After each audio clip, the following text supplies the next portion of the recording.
Hi, everyone. Welcome back. And I hope you guys are happily writing. Today, we're going to get into creating compelling characters. So, I am a big, big uh, nut, I guess, about creating compelling characters. I really enjoy using AI to bring my characters to life. So, I look at it this way: these characters have been living in my head for years, right? And I could never find a way to really bring them to life the way that I see them to the readers. Um, Other than, making sure your writing is very descriptive, making sure you're really capturing the essence of that character. Um, I'm going to use one of my characters, Nelson. We're gonna use Nelson as an example. So Nelson he's Max's best friend. So from day one, when I originally wrote this story in middle school, his name back then wasn't Nelson, it was Ned. I'm still horrible at picking names. But anyway, his name was Ned back then. Um he's Max's best friend, but I always felt like their connection, like there's so much more going on in his story. But being a young early this is my first time really writing, I didn't really understand what it was all about. I'm literally just throwing up on paper, and that's what I call making your plot. I That's really what I call it, throwing up on paper, because that's pretty much what I would do. I would just sit down and just throw up on paper, and then work it out, work it out, work it out till it's a beautiful masterpiece, right? So when I threw up on paper, I had my focus was more on Max and May. As When I got older and I rewrote the story, because I did that for fun. I just wrote it by hand in notebooks. Me and my friend, we would exchange it, read each other's stories and stuff like that. It was just for us. It was like it was like a writing club that she started. So when I got older, and I've never really fully told my story of how I got into writing. I'll probably share it one day, but it's pretty long. So how it happened for me, was kind of pretty profound, how I got into writing. But uh, when I sat down to write, I would write like 10,000 words a day. And as I was writing, and I start now more focusing on each character, bringing each character to life.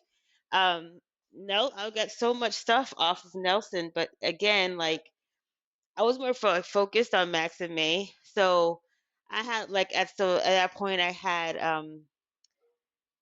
okay, so Nelson, he's Native American, and the story the first book he's half, but and I found it interesting that even though I wrote that he's half, I'm seeing someone who's not half. I'm seeing someone who's full, and I was like, So book two, book three comes out. I get to book three, and I realize the guy who's his stepfather, who's claiming to be, or sorry, claiming to be his father, is really his stepfather. His father is someone else. And like when you allow your characters to speak to you, you allow your characters to guide the story. This story is just so amazing. Like, so his father is, he was a Native American activist. And his mother kept it hidden from him because she didn't want her son to go down the same path. She wasn't ready because his father was murdered, you know, because of being a Native American activist. And she just didn't want her son to have the same fate. She felt like if her son knew about his father and understood who his father was, that he would go down the same path as his father. He would like pick up the torch, so to say. And she was, loving her son, did not want her son. She just wants her son, like any mother, you just want your kids to grow up healthy, strong, happy, live a happy life, grow old, have children.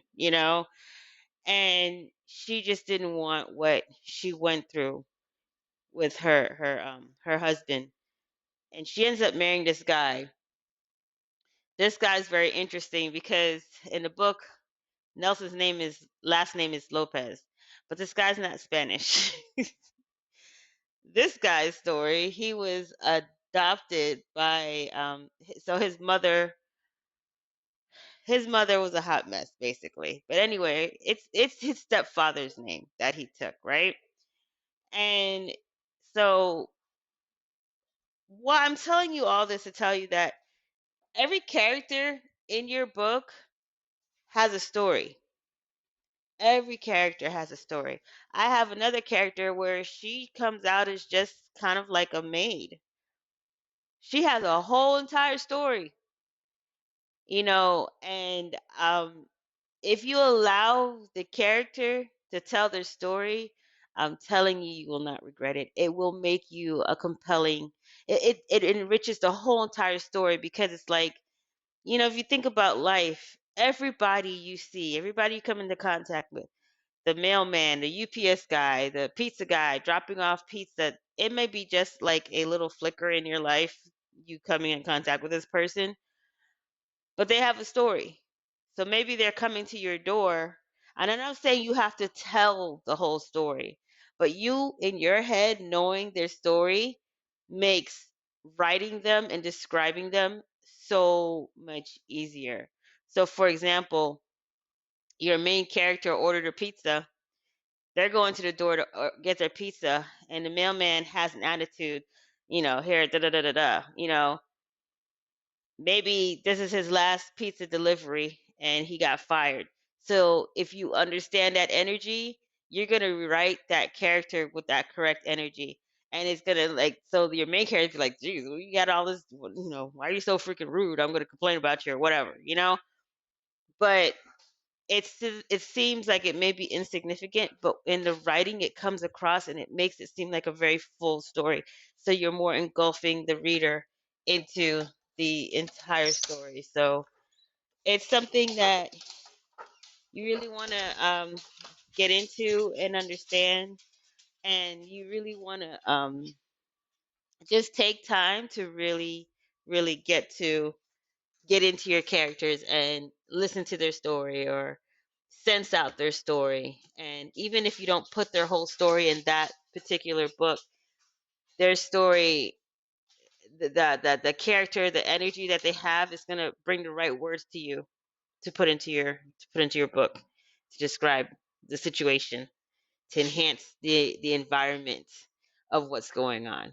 So just think about it. I have a whole series on character development. I have a whole bunch of videos on that, and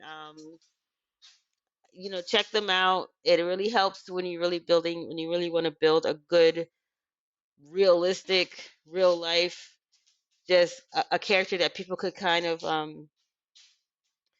can empathize with, whether it's a villain or a hero. You know. So I hope you enjoy. I'm gonna go take care of my doggy, and I will talk to you guys tomorrow. Bye bye.